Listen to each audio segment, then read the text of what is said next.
পিরিয়ডের সময় কিছু সাধারণ ভুল আপনার শরীরের র্যাশ, ইরিটেশন, সিভিয়ার পেন, এমনকি ভবিষ্যতে বড় সমস্যাও তৈরি করতে পারে। দুঃখের বিষয় হলো অনেক মেয়েরাই কিন্তু এই ভুলগুলো প্রতি মাসেই করে থাকেন নিজের অজান্তে। আজকের ভিডিওতে আমি বলবো এমন 5টি ভুল যেগুলো অবশ্যই আপনাকে এড়িয়ে চলা উচিত, এবং এইগুলোই কিন্তু আপনার শরীরে বড় সমস্যার কারণ। তো ফ্রেন্ডস, চলুন বিস্তারিত শুরু করা যাক। ভিডিওটি কিন্তু অবশ্যই শেষ পর্যন্ত দেখুন, কারণ শেষে কিন্তু আমি বলবো আপনাদের করণীয় কি। তো বিস্তারিত শুরু করা যাক। চ্যানেলে নতুন হলে অবশ্যই সাবস্ক্রাইব করতে কিন্তু ভুলবেন না। এই ভুলগুলো ছোট মনে হলেও কিন্তু শরীরের জন্য অনেক বেশি ক্ষতিকর। 1 নম্বর হলো অনেকক্ষণ প্যাড পরিবর্তন না করা। অনেকেই কি করেন, 6 থেকে 8 ঘন্টার বেশি সময় ধরে কিন্তু প্যাড পরিবর্তন করেন না। এতে কি হয়, দ্রুত ব্যাকটেরিয়া বেড়ে যায়। এক্ষেত্রে র্যাশ, ইচিং হতে পারে, ইনফেকশন হবার ঝুঁকি কিন্তু বেড়ে যায়। তাই ইনফেকশন এড়াতে অবশ্যই 4 থেকে 6 ঘন্টার মধ্যে প্যাড পরিবর্তন করুন।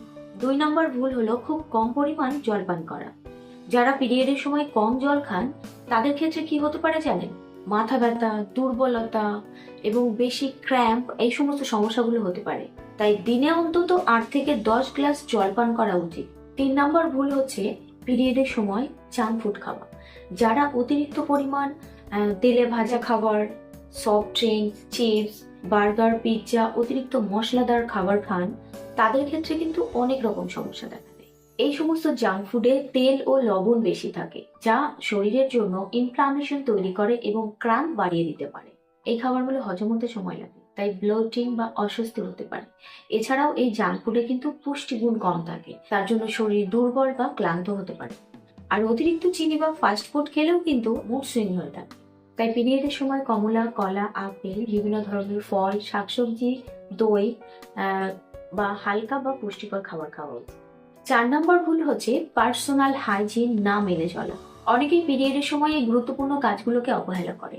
প্যাড চেঞ্জ করার পর অবশ্যই হাত ধুয়ে নেবেন। প্যাড চেঞ্জ করার পর অনেকেই হাত ধুয়ে নেয় না বা ইন্টিমেট এরিয়া ঠিকমতো পরিষ্কার করে না। এগুলোকে অবহেলা করলে ইরিটেশন, র্যাশ এবং ইনফেকশন হবার ঝুঁকি অনেকাংশেই বেড়ে যায়। তাই পিরিয়ডের সময় পরিষ্কার পরিচ্ছন্ন থাকা অবশ্যই জরুরি। প্যাড চেঞ্জ করার পর সাবান দিয়ে হাত ধুয়ে নিন এবং ইন্টিমেট এরিয়াও পরিষ্কার রাখুন। এতে আপনি বিভিন্ন রকম সমস্যা থেকে নিরাপদে থাকবেন। 5 নম্বর কারণটি হচ্ছে সবচেয়ে গুরুত্বপূর্ণ, সেটি হচ্ছে লো কোয়ালিটির প্যাড ইউজ করা। অনেকেই দাম কম বলে নিম্নমানের প্যাড ইউজ করে, কিন্তু জানেন কি এটি কত বড় সমস্যার কারণ হতে পারে? নিম্নমানের প্যাডগুলোতে র্যাশ এবং ইরিটেশন হওয়ার ঝুঁকিও বেশি থাকে। এই প্যাডগুলো দীর্ঘ সময় ব্যবহার করলে ত্বকে ইনফেকশন বা সংক্রমণের ঝুঁকি বাড়ে।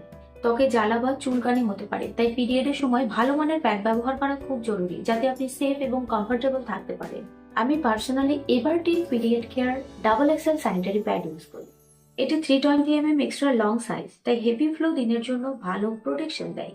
এতে আছে কটনি সফট টপ লেয়ার এবং 8 লেয়ার প্রোটেকশন থাকায় দ্রুত অ্যাবজর্পশনে সাহায্য করে এবং লিকেজ থেকে সুরক্ষা দেয়। এতে নিম এবং সানফ্লাওয়ার উপাদান রয়েছে, যা র্যাশ, জ্বালা ও ত্বকের সমস্যা কমাতে সাহায্য করে।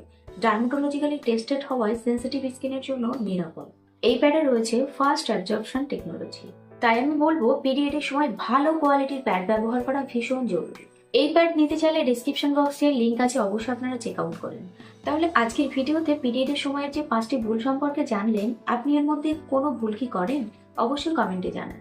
আর ভিডিওটি ভালো লাগলে লাইক করুন, শেয়ার করুন এবং হেলথ টিপস পেতে চ্যানেলটি সাবস্ক্রাইব করে রাখুন।